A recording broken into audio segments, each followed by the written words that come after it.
আপনারা এর মধ্যে জানছেন যে 15,000 বা 16,000 হয়েছে, কিন্তু 22 থেকে 23,000 লিমিট আছে। অনেক সংখ্যক যারা মেডিকেলে ছিলেন, ট্রিটমেন্ট অবস্থায় ছিলেন, লং টাইম বড় ধরনের ইনজুরি ছিলেন, বা অনেকে যারা প্রত্যন্ত অঞ্চলে আহত হওয়ার পরে চলে গেছেন, এরা অনেকে এমআইএস করতে পারে নাই। খবরটা মেসেজগুলো সঠিকভাবে না জানার কারণে তাদের কি অ্যাপ্লিকেশন করতে দেরি হয়েছে। সেই অ্যাপ্লিকেশনটা আমাদের কিন্তু এমআইএসটা বন্ধ হয়ে যায় ফেব্রুয়ারি 18 তারিখে। যার কারণে কি যারা অ্যাপ্লিকেশন আগে করেছে এটা যাচাই বাছাই করে এমআইএস করা যায় নাই। অনেকে দেখা গেছে 15 ফেব্রুয়ারি জমা দিছে, 17 জমা দিচ্ছে, কিন্তু এগুলো তো করা যায়নি, জানুয়ারি দিচ্ছে। এগুলো ভেরিফাই করতে অনেক ক্রিটিক্যাল একটা প্রসেস আছে।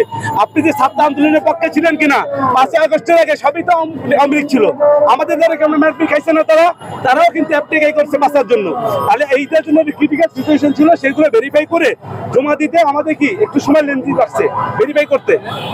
যার কারণে যারা ট্রিটমেন্টে ছিলেন, অনেক ইনফরমেশন জানতেন না, তারা পরবর্তী অ্যাপ্লাই করছে। এই এমএস গুলো একের পর এক ডেট দিচ্ছিল, সেইগুলো আমাদের কি কবে প্রকাশ করবে এই আস্থা নিয়ে তাদেরকে বিভিন্ন সময় আমাকে করতে 15 তারিখ বা বিভিন্ন ডেট দিছে। সেই ডেটগুলো যখন আমি আহত থেকে দেওয়ার পরে তারা একসময় কমপ্লিট হারাই ফেলছে যে আসলে হয়তো বা মুকুল ভাই বা ওনারা কিন্তু দিয়ে দিতেছে, কিন্তু আমি তো সেটা জানতাম, সেটাই বলছিলাম। কিন্তু ফাইনালি এনাদের নিয়ে জানার উদ্দেশ্য ছিল। পরে আমরা এদেরকে নিয়ে আসা উপদেষ্টাদের সঙ্গে মিটিংয়ে বসছিলাম, তারা আমাদেরকে কনফার্ম করেছে যে ইনশাল্লাহ আমাদের সকল কাজ যাতে ভেরিফাই আমরা করে জমা দিয়ে দিছি।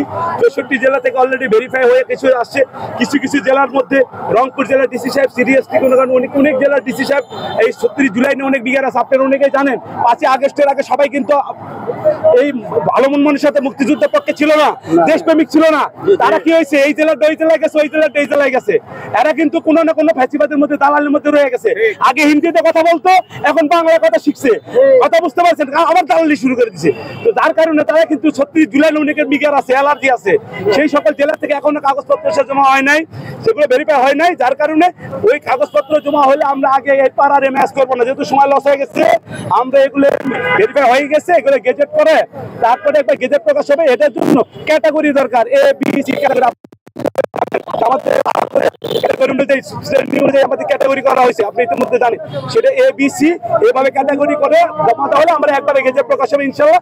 এই জন্য আস্তে আস্তে করছে তারা, যে হয়তো 1 মাসের মধ্যে সময় লাগবে ইনশাল্লাহ। আপনারা যার যার অবস্থায় চলুন, আমরা 1 মাসের মধ্যে হয়তো দিবে। এটাই আস্তে আস্তে আমরা নিয়ে এসছি আর কি। ধন্যবাদ। আমার পরিচয় আমি মোহাম্মদ মুস্তফা কামাল মুকুল। আশুলিয়া ডেজিটি যে ঘটেছে আপনারা জানেন, সেখানে নেতৃত্ব দিয়েছি আমি একজন জুলাই যোদ্ধা। আশুলিয়া ডেজিটিতে নেতৃত্ব দিয়েছি আমি ভয়েস অফ জুলাই নিয়ে কাজ করি, আহত শহীদদেরকে নিয়ে। এমএসটা বন্ধ হয়েছে এই ফেব্রুয়ারি মাসে 12 থেকে 18 থেকে বন্ধ হয়েছে ফেব্রুয়ারিতে। কিন্তু কাগজপত্র যেটা দিলে ওগুলো তো এমএস চেক করতে হয় ভাই, অনেক তথ্য চেক করে, সেটা ছাত্র পক্ষে না বিপক্ষে। যার কারণে অনেক সময় লাগে। যেগুলো আগেও দিছে, হয়তো অনেকে দেখা যাচ্ছে জানুয়ারি লাস্ট টাইমে দিছে, কিন্তু এগুলো তথ্য ভেরিফাই করতে করতে কি ওই সময়টা পাওয়া যায় না। লং টাইম বন্ধ থাকার কারণে এই সমস্যা রয়েছে। ধন্যবাদ।